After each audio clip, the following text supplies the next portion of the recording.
다음 소식입니다. 정청래 민주당 대표 조국 혁신당과의 합당을 어제 제안한 이후에 당내 수습에 안간힘을 쓰고 있습니다.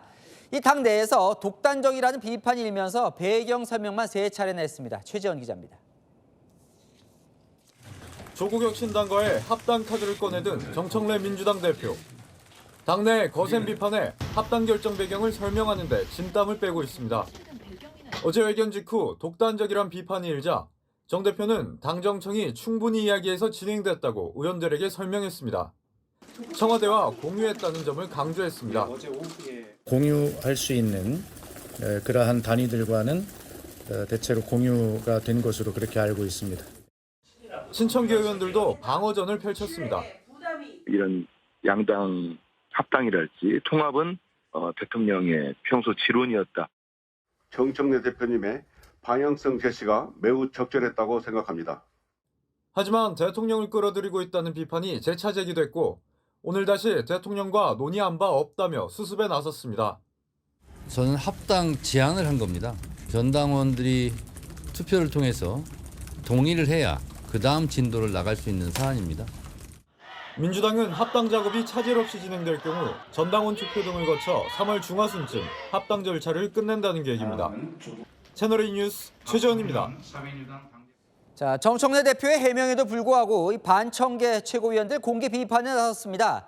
이번 합당 제안은 대통령과 공유된 사안이 아니라며 대통령을 끌어들이지 말라고 했는데요. 당 초선 의원들도 나섰습니다. 보도에 신희철 기자입니다.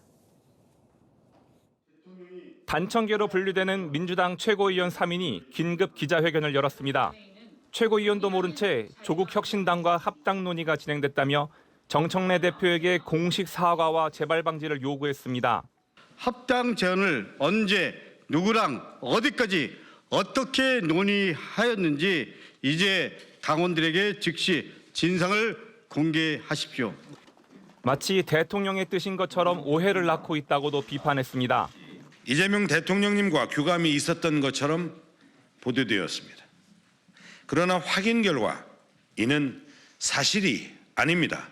구체적인 협의가 있었던 것처럼 포장해서 얘기하는 것은 대통령이나 대통령실에 대한 굉장한 위험한 얘기고 시도다.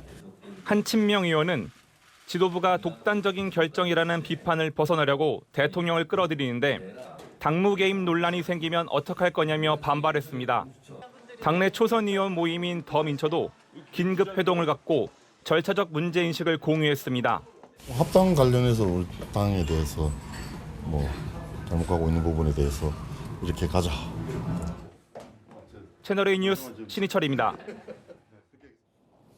네, 아는 기자 정치부 이준성 기자 나와 있는데요. 자, 정청래 대표 어제 이제 합당을 제안한 후에 아주 수습에 좀 진땀을 흘리는 모습인데 어떻게 되는 거예요 지금? 네, 어제 오늘 급박하게 돌아가고 있는데요. 어제 오전 깜짝 합당을 제안한 정청래 대표.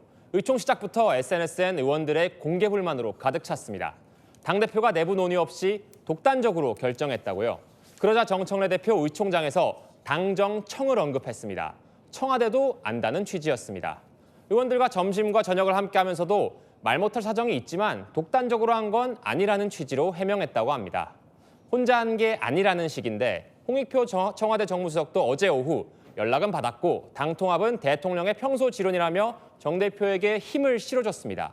그런데 봉합이 안 되고 있습니다. 그러니까요. 오늘은 반청계, 친명 쪽이 많죠. 그쪽은 더 반발하는 것 같던데요. 예, 맞습니다. 그 이후에도 계속 보도가 쏟아지고 있는데요. 독대설이 또 돌았습니다. 이번 주 월요일 대통령과 당 지도부에 만찬이 있었는데 그거 끝나고 정 대표가 대통령을 따로 만나서 합당 관련 얘기를 했다는 내용이 나왔습니다. 마치 대통령이 합당을 함께 기획한 것처럼 비춰지면서 이거 너무한 거 아니냐 반발이 커졌습니다. 대통령을 정치적 논란의 한가운데로 끌어들였다. 친명계 강득구 최고위원 반발이 핵심입니다. 실제로 청와대에서도 통합 취지에 공감한다는 거지 언제 우리가 지금 이런 방식으로 통합하라 했냐며 불편해하는 기류가 감지됩니다. 결국 정청래 대표가요. 오늘 오후 1시에 알려왔습니다라는 이름으로 언론에 공지를 냈습니다. 합당 제의와 관련해 대통령과 전혀 논의한 바 없다고요. 근데 정 대표 측은 우리가 이런 거 자꾸 대통령 끌어들이는 거 아니다라고 얘기를 하는 것 같던데 근데 이 반청계, 친명계 쪽은 뭐예요? 합당에 반대하는 거예요? 그렇지는 않습니다. 그 최근 논란이 됐던 1인 1표제 논란과 비슷하게 생각하시면 될 것 같은데요. 반청 쪽의 1인 1표제 취지에는 공감하는데 속내가 의심된다고 계속 말하고 있는데 합당도 똑같습니다. 취지는 공감하는데 결국 정 대표가 자기 정치하려는 거 아니냐 이런 의심이 있는 겁니다. 조국 혁신당한테는 발표 전날에 알려주고 반청인 최고위원들에겐 20분 전에 알려주는 게 맞냐는 겁니다. 여기서 자기 정치, 결국 8월에 예정된 다음 전당대회를 의미합니다. 1인 1표제를 연임에 유리해서 하려는 거 아니냐 의심하는 것처럼 합당하면 혁신당의 지지자 표가 정 대표 본인에게 유리하니까 합당하려는 거 아니냐 이런 이야기가 나옵니다. 한 반청 인사는 8월 전당대회 때 표를 행사하려면 6개월 전에 입당해야 하니까 서두르려는 거 아니냐. 친문이나 개혁 성향이 강한 혁신당 당원, 정 대표 본인에게 유리하다고 보는 것 같다. 이렇게 말하더라고요. 야, 그럼 이제 정청래 대표 측 얘기도 들어봐야겠죠. 뭐라 그래요? 예, 정 대표는 펄쩍 뛰고 있습니다. 8월부터, 그러니까 지난 8월이죠. 지난 8월부터 생각해왔던 거고 지방선거 승리를 위해서라는 겁니다. 정 대표가 오늘 특정 개인의 이익이 아니라 전체 당원의 이익으로 작동해야 한다고 직접 해명한 것도 같은 취지입니다. 그러니까 전당원 투표로 한다고 하니까 좀 자신도 있어 보이는데 어떨까요? 앞으로 이 지금 충돌이 더 커질 것 같습니까? 그건요, 정 대표의 리더십에 달려 있는 것 같습니다. 일단 다음 주 의총에서 당내 의견을 수렴하는 로드맵을 제시하며 반발을 잠재우느냐가 1차 변수고 이후 조국 혁신당과 본격적인 합당 협상에 들어갔을 때 주고받는 과정이 있을 텐데 반청 진영에서는 통합 취지에는 찬성하니 지켜보겠지만 정 대표가 만약 자기 정치를 하려는 속내를 드러내면 참지 않겠다는 분위기입니다. 정 대표가 합당까지 성사시킬 수 있을지 시험대에 올랐습니다. 잘 들었습니다. 아는 기자 이준성 기자였습니다.